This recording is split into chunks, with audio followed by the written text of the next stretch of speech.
Hi, and welcome to Coffee with Cobb, everyone. For those of you guys who are joining for the first time, welcome. And if you are coming back to hang out with us, thank you so much. We have a really special one today. My name is Noah Mathis, and I am the Director of Imprint here at Cobb Technologies, which, if you don't know, Imprint is our charitable arm. And so we wanted to take today and spend some time talking about human trafficking. And so we're really honored to have our friends with Freedom 424 here. Joy Cover is going to be going over their mission, how human trafficking affects us locally, and really what we can do. As always, if you have any questions, pop them in the chat, and then we're going to leave some time at the end to answer anything you guys are curious about. It's going to be a really good conversation. And I'm also excited because with us is Cobb's Business Improvement Specialist, Miss Beth Johnson. And Beth, you are actually thanks to you, we have the connection with Freedom 424 in the first place with Cobb. Thanks, Noah. I am so excited to have Joy here today. I've known Joy for a couple of years, and the work she does is amazing, and you can tell once you talk to her, she is so passionate about Freedom 424. So we're just going to go ahead and start it off. Joy, thank you so much for being here today, and I'm hoping you can share a little bit about Freedom 424's mission with us. Yes, thank you, Beth. Thank you, Noah. It's wonderful to be here. So Freedom 424, we are an anti-human trafficking organization based in Central Virginia in Lynchburg. Our mission is to prevent and to end sexual exploitation and trafficking, both locally and globally. And we have a few ways that we do that. We provide awareness. Oh yeah, we have a slide to go with that. This is our mission. We provide awareness, we provide prevention education, and we expand the restoration work of our partners. And we have a pretty lofty vision to live in a world where slavery is completely eradicated and justice prevails. And on the next slide, it breaks out how we actually provide this awareness and education and what it means to expand the work of our partners. So as an organization, we have different programs, we have events, we have prevention education that targets both youth, parents, and the community at large to help people understand what human trafficking is and what each individual person can do about it. And each person does have a role to play, and that's one of the reasons why I'm here today. The next thing is expanding the work of our partners. So we have 9 partners total, 6 domestic and 3 international partners. And so we provide each of those partners with funding every year to support the work that they do. We often take trips to support any on-the-ground projects they might have. COVID last year kind of put a little damper on that, but we're planning on picking right back up this year. And then we also advocate for our partners on all of our social media platforms. So the next slide shares a little bit about, it lists out the different programs and events we have. I won't go into this in depth. If you want to look more at our work, you can go to our website at www.freedom424.org. I do want to just pull out a few specific things, speaking engagements, opportunities like what I have been provided here today. We provide occupation-specific training and parent workshops as a way to help people understand how they can be involved in ending human trafficking. Thanks, Joy. You know, we hear the term human trafficking a lot, and I think we think of it as, you know, someone being kidnapped and someone being forced overseas. So can you kind of break down exactly what encompasses the term human trafficking? Yes, so there's a huge definition that is we have on the next slide. It's a lot of words, but I think it is valuable for everyone to see the official definition according to the United Nations regarding what human trafficking is. And I'm going to break this down for you in a minute. But just to summarize this, it's any time force, fraud, or coercion is used to exploit someone for something of value. Notice I didn't say money, because it can be anything of value, whether it's food, whether it's drugs, anything of value. But we use a model called the action means purpose model. So the first part is the action required. So again, Beth, you mentioned there's a lot of misconceptions around this. Many people imagine, you know, the van pulling up and grabbing someone and taking them away, or even that human trafficking requires a crossing of borders. Indeed, that's not, it could be involved with this, but it's not limited to that. So it's recruiting, it's harboring, keeping, it's obtaining, transporting, providing, any of these attempts And then the second portion of that, the means, how the force, fraud, or coercion piece, and how the person is kind of pulled into this. And then lastly, for what purpose? And the purpose is exploitation. And that exploitation can be defined as sexual exploitation, labor exploitation, or even organ removal. So the next slide shares specifically the definition of sex trafficking, which is the type of trafficking under that umbrella, human trafficking, the type of trafficking that Freedom 424 deals with. So you'll see that the verbiage is very similar. Again, it's recruiting, harboring, transportation, provision, obtaining a person, and this time, because it's sex trafficking, for the purpose of a commercial sex act where force, fraud, or coercion is involved.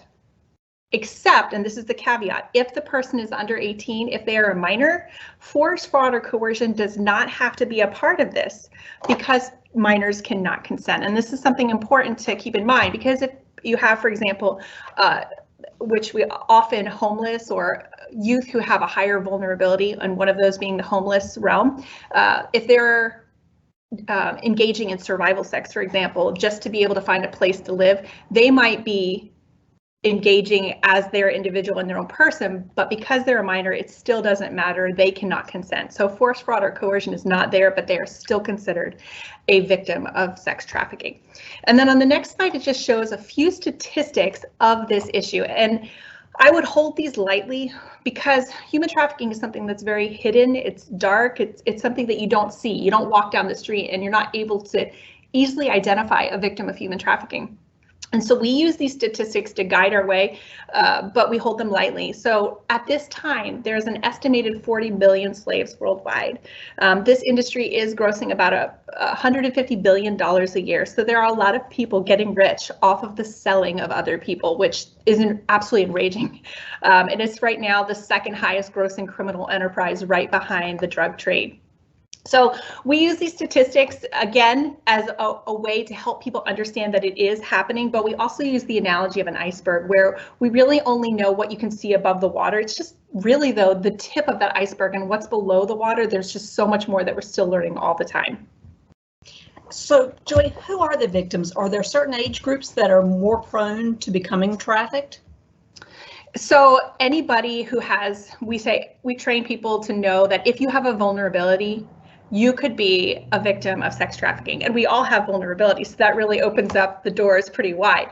However, there are some demographics that have more vulnerabilities that are more easy to exploit. For example, kids. Kids are more trusting. Kids are easily manipulated. So these things make them more easy to prey upon from a trafficking perspective. Yeah, so kids a lot of times, though I would say here in Virginia, the average age of a trafficking survivor or victim is age 20 to 39. So how do we spot the warning signs? Yeah, so you look at where are the victims being found. So one of the main platforms, one of the main areas where there is solicitation occurring is through online use.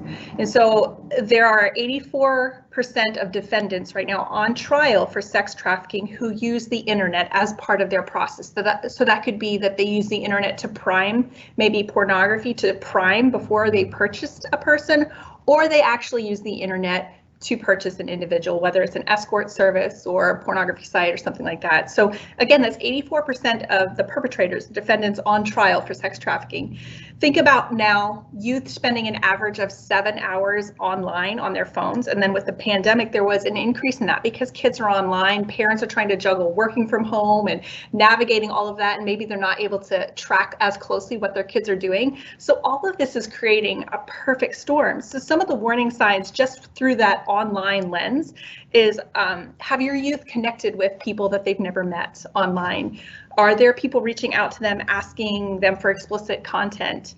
Have these conversations with your youth to help you understand what their online usage is, and that will help you to navigate a potential exploitation situation.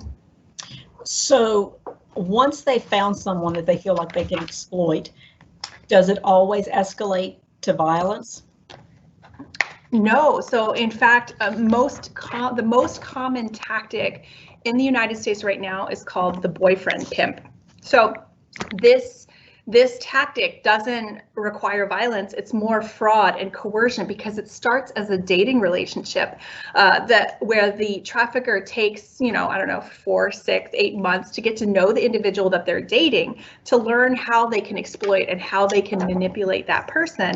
And then violence may come into play later, but during that grooming process where they're dating, it may be all lovey-dovey and a very loving relationship. So it can be very tricky because violence is not always involved in. So it's so subtle and so insidious. Yes. Then do the victims typically see themselves as victims?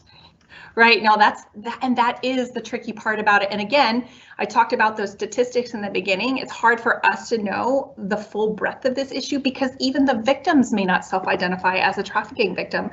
A lot of times they just see it as, oh, I'm dating this person. I want to please them. I love them. So they don't recognize themselves as a victim. So it's hard for other people to recognize that as well. Would it be possible to maybe ask you for an example of someone that's been trafficked? Yeah, so actually we are working with a girl right now who lives here in Lynchburg. She was trafficked as a 19-year-old. She lived in Virginia Beach at the time and met this guy. She and her friend were at a birthday party at a hotel and met this guy who, now looking back, she realized was grooming her, but they started dating. They dated for about 6 months, and during that 6-month period, she could now recognize that he was looking for her weaknesses. So at one point he tested the drugs, tried to give her free drugs. And for her, drugs was not her weakness. She'd seen how that had hurt her family. So she's like, she didn't want anything to do with it. Her weakness was wanting to be in a relationship, was wanting to be loved, was having that family connection. And so he used that. He groomed her, gave her gifts, let her drive his car, met her grandmother, her mother, which he later used to as a manipulation tool. And so he used this time to get to know her and make her feel secure in that relationship. He even tested how far she would be willing to go at one incident in Virginia Beach while they were still living there. And then he broke up with her. And he flew to California, let her sit in that sorrow, and then called her a few weeks later, baby, I miss you, come on. And she flew out there immediately when she got off the plane. He started trafficking her. She hit the boulevard, she was in hotels, she was trafficked. He sold her to another trafficker. So her total trafficking was 1 year and 3 months. So it all started off with that dating relationship. And honestly, Beth, this is the #1 tactic. Again, going back to the misconceptions of what trafficking looks like. Romantic relationships is the #1 tactic in the United States, right above familial relationships. So family members trafficking individuals. We actually have a partner in today speaking at our office, giving an update. They're located in West Virginia. And their issue there is family members trafficking their children to support their drug habits. So that's the #2 method for trafficking here in the United States. That's truly horrific. The people that you trust most in this world. It's awful. That would betray you. Well, now that spring is coming, hopefully soon, people are out, they're about, kids are out of school, so they're in the parks, the skate parks. Is there a time of year where you're more prone to be approached or trafficked in this country? No, it's happening all the time. And there's a heat map that's being displayed right now that shows actually the prevalence of trafficking in the United States in every single state across the country. You'll see the red indicates where it's hot spots, but you can also notice that it pretty much hits every single area. So short answer, no. I will use, for example, a lot of people, there's a lot of media attention around events like the Super Bowl, for example. And oftentimes people think, oh, well, it happens more at these larger events because, well, traffickers need a market. So here's a major event in a large city. So clearly that's one thing that's happening there. And secondly, with a big sporting event like that, there's a lot of men, the likely clientele to purchase somebody. This assumption, again, coupled with like lots of media with a high level of scrutiny makes people assume that this is happening more at those times, because also there are law enforcement agencies who are engaging more resources at those events. In reality, and there was actually a study that was done on this in 2019 that studied the correlation of the Super Bowl and higher levels of sex trafficking, and they found there was no empirical evidence to support any connection between the two. What we can understand and gain from this is that human trafficking is happening because there's more scrutiny at this time, but in fact, the day after the Super Bowl and the day after that, it's happening at the same amount and the same rate. So I have to ask the big question, because it's the question we all want to know. How do we keep our kids safe? Yes, the big one.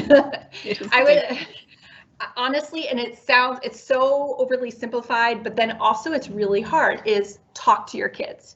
Talk to them about this. And, you know, sex is difficult, you know, it's uncomfortable, but you know what, everyone has it. So let's talk to them about it, and talk often and talk early. Having the talk is not sufficient when they're at the cusp of, you know, adolescence, and they've already probably heard it from their peers. The average age a child is exposed to pornography is 11 years old. So chances are, if you haven't talked to your kids about it, you know, at that point, they've probably already seen or heard something about it. And now they're receiving that education from an outside source. They are learning about sex and their sexuality from locations like pornography, where it's going to skew their perception. It's going to skew how they feel like they're supposed to be treated and how they're supposed to treat others. So then fast forward, if someone sends them a text and asks them for a sexually explicit photo, there's no gauging what's appropriate at this point. So talk to your kids, talk early. Even I have a daughter, she is not even yet 2 years old. She's 21 months. And already we're talking, we talk about the parts of her body using anatomically correct words. We tell her, only daddy and mommy and your teachers who change you are allowed to touch you in your diaper area. And we've said that several times to help her understand. And, you know, it's starting that early. And, you know, don't keep secrets. Never, ever keep secrets. That's a conversation we'll have in a year or so, just to start having those trust building conversations around it. And then it escalates as they get older and are able to handle the content. And I do want to share this statistic. There's a book called The Real Truth About Teens and Sex. And in that book, they said 53% of kids ages 12 to 17 are very or extremely concerned about disappointing their parents.